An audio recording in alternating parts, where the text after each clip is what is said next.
नमस्कार मेरे प्रिय विद्यार्थी जी, कैसे हैं आप लोग? उम्मीद करता हूँ मस्त होंगे, स्वस्थ होंगे और अपनी पढ़ाई में ज़बरदस्त तरीक़ा से लगे होंगे मेरे प्यारे बच्चों। तो ये फिज़िक्स का चैप्टर 4 है विद्युत धारा, इलेक्ट्रिक करंट साथियों और इसका साथियों ये टॉपर सीरीज़ का डे नंबर 18 है मेरे प्यारे बच्चों। और ये साथियों पार्ट 3 होने वाला है मेरे प्यारे बच्चों।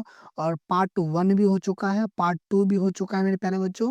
और आज की क्लास में साथियों हम प्रश्न साथियों 72 से लेकर के 100 प्लस क्वेश्चन करने वाले हैं मेरे प्यारे बच्चों। तो आप लोग इस वीडियो को शुरू से अंत तक देखिए और अपनी तैयारी को मजबूत कीजिए साथियों। मेरे प्यारे बच्चों ये टॉपर सीरीज़ का डे नंबर 18 है। कमज़ोर विद्यार्थी के लिए ज़रूर देखें मेरे प्यारे बच्चों। ये फिज़िक्स चैप्टर 4 का इलेक्ट्रिक करंट विद्युत धारा का मोस्ट वांटेड ऑब्जेक्टिव क्वेश्चन है जो आपके एग्ज़ाम में सीधे आने वाली है मेरे प्यारे बच्चों।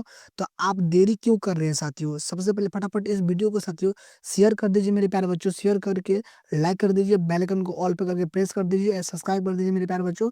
और ये होने वाला है मेरे प्यारे बच्चों बिहार बोर्ड मैट्रिक परीक्षा 2026 के लिए साथियों टॉपर सीरीज़ डे नंबर 18 के फिज़िक्स भौतिक विज्ञान के चैप्टर 4 इलेक्ट्रिक करंट यानी विद्युत धारा का मोस्ट वांटेड ऑब्जेक्ट साथियों जो आपके सीधे एग्जाम में आने वाले मेरे प्यारे बच्चों। साथियों अगर आपको फिजिक्स में 100 आउट ऑफ 100 नंबर लाना है तो आप हमारे साथ रोज 8 बजे जुड़िए और अपनी तैयारी को 100% मजबूत कीजिए मेरे प्यारे बच्चों।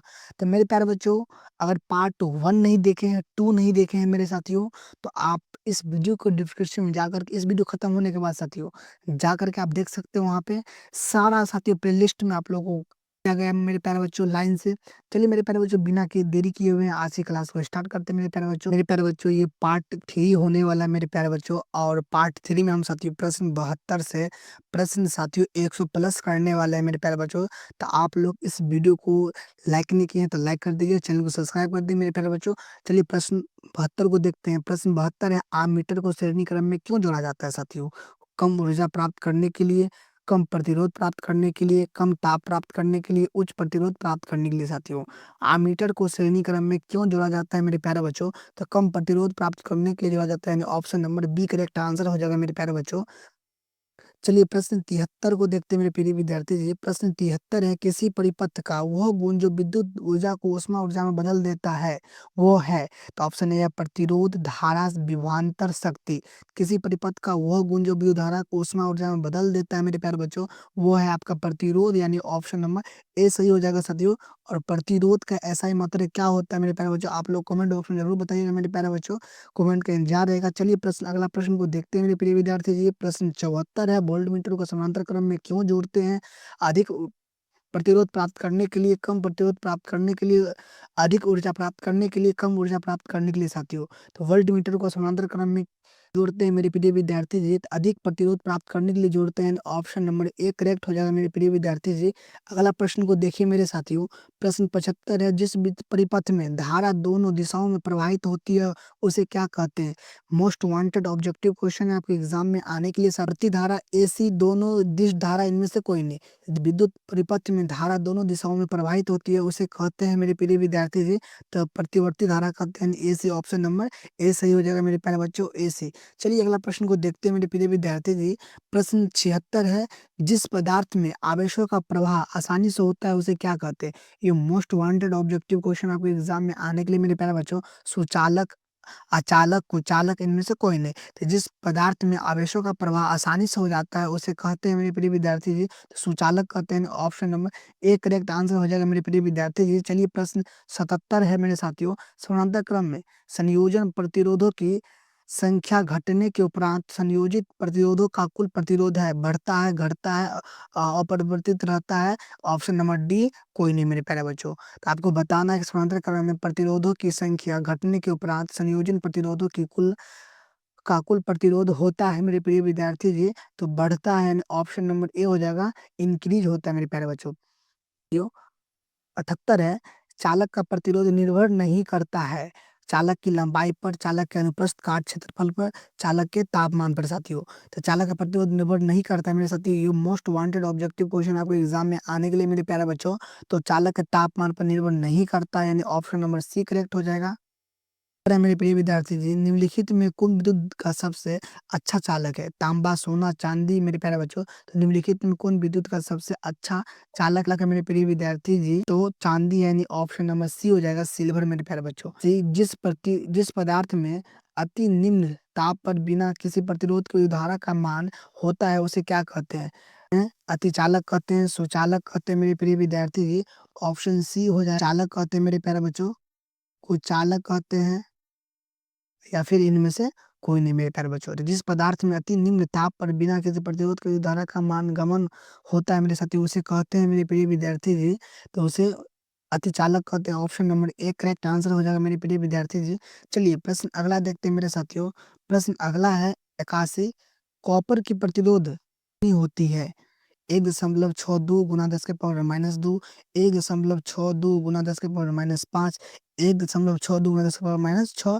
ऑप्शन डी होगा मेरे प्यारे बच्चों, 1.62 गुना 10 के पावर माइनस 8 मेरे प्यारे बच्चों। तो ये कहता है कि कॉपर की प्रतिरोधकता कितनी होती है मेरे प्रिय विद्यार्थी जी? तो ऑप्शन डी सही हो जाएगा, 1.62 गुना 10 के पावर माइनस 8 यानी ऑप्शन नंबर डी करेक्ट हो जाएगा मेरे प्यारे बच्चों। चलिए प्रश्न अगला देखते हैं मेरे साथियों। प्रश्न आपके सामने में है मेरे साथियों। प्रश्न 82। एल्युमिनियम का प्रतिरोधकता कितना होता है साथियों? मोस्ट वांटेड ऑब्जेक्टिव क्वेश्चन आपके एग्जाम में आने के लिए मेरे प्यारे बच्चों, 2.63 गुना 10 के पावर माइनस 8, 2.63 गुना 10 के पावर माइनस 3, 2.63 गुना 10 के पावर माइनस 5, 2.63 गुना 10 के पावर माइनस 7। तो एल्युमिनियम का प्रतिरोधकता कितना होता है मेरे प्रिय विद्यार्थी जी? 2.63 गुना 10 के पावर माइनस 8 यानी ऑप्शन नंबर ए सही हो जाएगा मेरे प्यारे बच्चों। Option number A is correct answer हो जाएगा मेरे प्यारे बच्चों। चलिए अगला प्रश्न को देखते हैं मेरे प्रिय विद्यार्थी जी। प्रश्न आपके सामने में है 83। 1 जूल और 1 सेकंड के अनुपात को क्या कहते हैं साथियों? 1 जूल पर सेकंड के अनुपात को क्या कहते हैं मेरे साथियों? 1 भी कहते हैं, 1 सी कहते हैं, 1 एम कहते हैं, कि 1 डब्ल्यू कहते हैं मेरे प्यारे बच्चों। तो 1 जूल और 1 सेकंड के अनुपात को क्या कहते हैं मेरे प्रिय विद्यार्थी जी? 1 वाट कहते हैं। ऑप्शन नंबर डी सही हो जाएगा, 1 वाट मेरे प्यारे बच्चों। जब एक अधिक प्रतिरोध श्रेणी में जुड़े रहते हैं तब कौन सी भौतिक राशि उनमें समान रहती है मेरे साथियों? प्रतिरोध, विद्युत धारा, विभवांतर में से कोई नहीं। जब एक से अधिक प्रतिरोध श्रेणी क्रम में जुड़े रहते हैं तब कौन सी भौतिक धारा उनमें समान रहती है मेरे प्यारे बच्चों? तो वो रहती है विद्युत धारा समान रहती है। Option number B correct answer हो जाएगा मेरे प्यारे बच्चों। ये मेरे प्यारे बच्चों अगला प्रश्न को देखते हैं।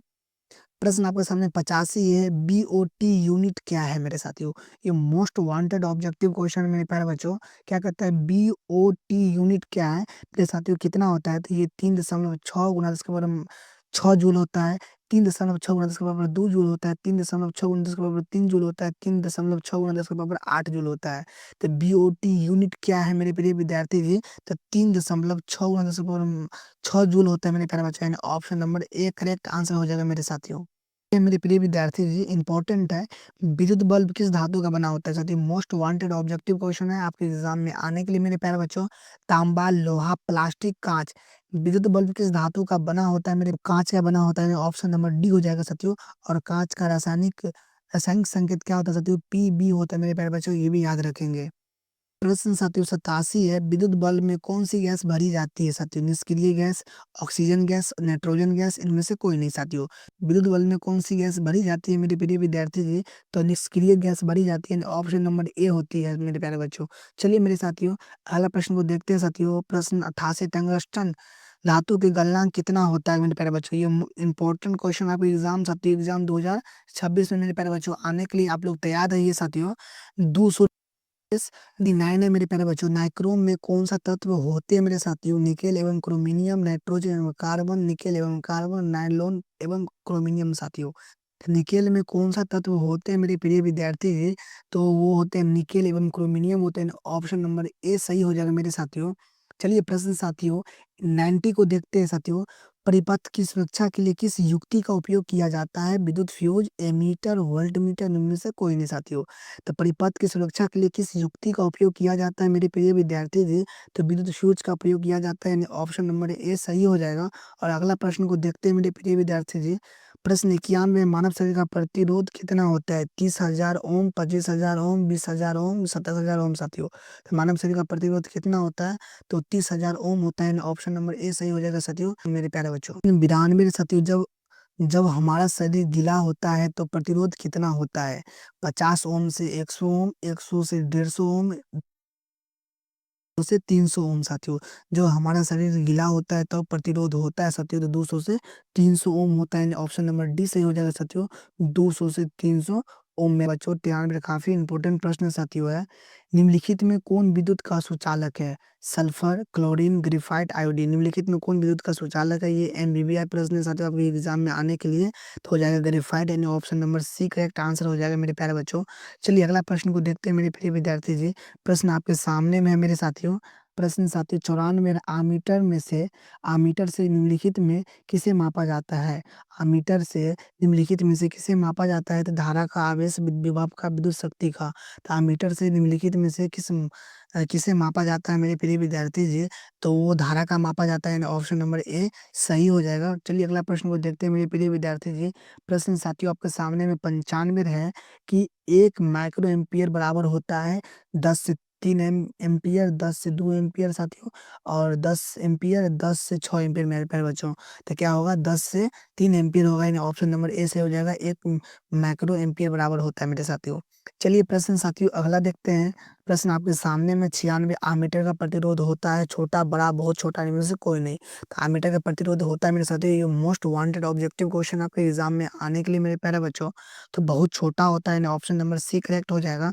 और चलिए प्रश्न साथियों आपके सामने में 97 रियोस्टेट का उद्देश्य क्या है?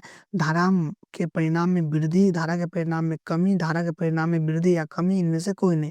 तो रियोस्टेट का उद्देश्य क्या है साथियों? धारा के परिणाम में वृद्धि और कमी दोनों है, ऑप्शन नंबर सी करेक्ट हो जाएगा। चलिए 98 प्रश्न को देखते हैं मेरे प्रिय विद्यार्थी जी। प्रश्न 98 इलेक्ट्रिक हीटर की कुंडली बनाने में किस पदार्थ का प्रयोग किया जाता है साथियों? तांबा, लोहा, चांदी, नाइक्रोम। इलेक्ट्रिक हीटर की कुंडली में बनाने में किस पदार्थ का उपयोग किया जाता है मेरे प्रिय विद्यार्थी जी? तो नाइक्रोम का किया जाता है, ऑप्शन नंबर डी सही हो जाएगा। मेरे साथियों प्रश्न साथियों अगला देखते हैं। प्रश्न मतलब 6 गुना उसके पावर 6 जूल साथियों। 1 यूनिट विद्युत ऊर्जा का मान होता है मेरे प्रिय विद्यार्थी जी, तो 3.6 गुना उसके पावर 6 जूल होता है, ऑप्शन नंबर डी सही हो जाएगा। 3.6 गुना उसके पावर 6 जूल मेरे प्यारे बच्चों, option number D is correct answer हो जाएगा। चलिए मेरे प्यारे बच्चों प्रश्न साथियों 100 देखते हैं। साथियों कार्य करने की क्षमता को क्या कहते हैं? बल, शक्ति, ऊर्जा, इनमें से कोई नहीं। तो कार्य करने की क्षमता को क्या कहते हैं साथियों? ऊर्जा कहते हैं साथियों, ऑप्शन नंबर सी सही हो जाएगा मेरे प्यारे बच्चों। ये मोस्ट वांटेड ऑब्जेक्टिव क्वेश्चन है आपके एग्जाम 2026 में मेरे प्यारे बच्चों आने के लिए। तो आप लोग तैयार रहिए और अपनी तैयारी को 100% कीजिए मेरे प्यारे बच्चों। और साथियों 101 प्रश्न है साथियों। ए मीटर को विद्युत परिपथ में कैसे जोड़ा जाता है साथियों? श्रेणी क्रम में, समांतर क्रम में, ए और बी दोनों, इनमें से कोई नहीं। साथियों ए मीटर को विद्युत परिपथ में कैसे जोड़ा जाता है? तो श्रेणी क्रम में जोड़ा जाता है, यानी ऑप्शन नंबर ए सही हो जाएगा। और चलिए प्रश्न साथियों 102 है, जिसका आंसर आप लोग को कमेंट बॉक्स में बताना है। जूल पर कूलम किसके बराबर होता है? वोल्ट के, एम्पियर के, ओम के, इनमें से कोई नहीं। तो जूल पर कूलम किसके बराबर होता है मेरे प्यारे बच्चों? इसका आंसर आप लोग कमेंट बॉक्स में जरूर बताइए साथियों कि इसका राइट आंसर मेरे साथियों क्या होने वाला है मेरे प्यारे बच्चों। तो साथियों अगर वीडियो पसंद आया हो तो लाइक, शेयर, कमेंट जरूर कीजिए साथियों। तो ये था मेरे प्यारे बच्चों क्लास 10 साथियों चैप्टर 4 विद्युत धारा इलेक्ट्रिक करंट के मोस्ट वांटेड ऑब्जेक्टिव क्वेश्चन, जो आपके एग्जाम में 100% आने की साथियों गारंटी है मेरे प्यारे बच्चों। अगर वीडियो पसंद आया हो तो लाइक, शेयर जरूर कीजिएगा साथियों। और चैनल पर पहली बार आए हैं तो सब्सक्राइब करके बेल आइकन को ऑल पे दबा लीजिएगा, ताकि जब भी नोटिफिकेशन आप तक तुरंत पहुंच सके साथियों। और ऐसे ही इसी प्रकार की क्लास करना चाहते हैं मेरे साथ जुड़ करके, तो रोज रात 8 बजे जुड़िए अपनी तारीख कोशिश कर साथियों। और इसका पीडीएफ लेना चाहते हैं तो टेलीग्राम ग्रुप में ज्वाइन हो जाइए स्टडी ऑनलाइन क्लास पे साथियों, जहाँ पे आपकी हर साथियों पीडीएफ प्रोवाइड की जाती है, पल पल का अपडेट दिया जाता है साथियों। मिलते हैं नेक्स्ट वीडियो में। धन्यवाद। पढ़ते रहिए, हंसते रहिए, मुस्कुराते रहिए, अपने माता पिता का नाम रोशन करते रहिए साथियों।